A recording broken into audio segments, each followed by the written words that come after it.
لو أنزلنا هذا القرآن على جبل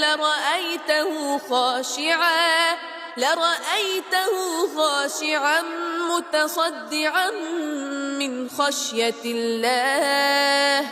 وتلك الأمثال نضربها للناس لعلهم يتفكرون.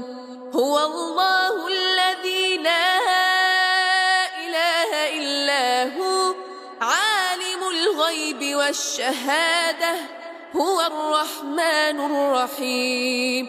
هو الله الذي لا إله إلا هو الملك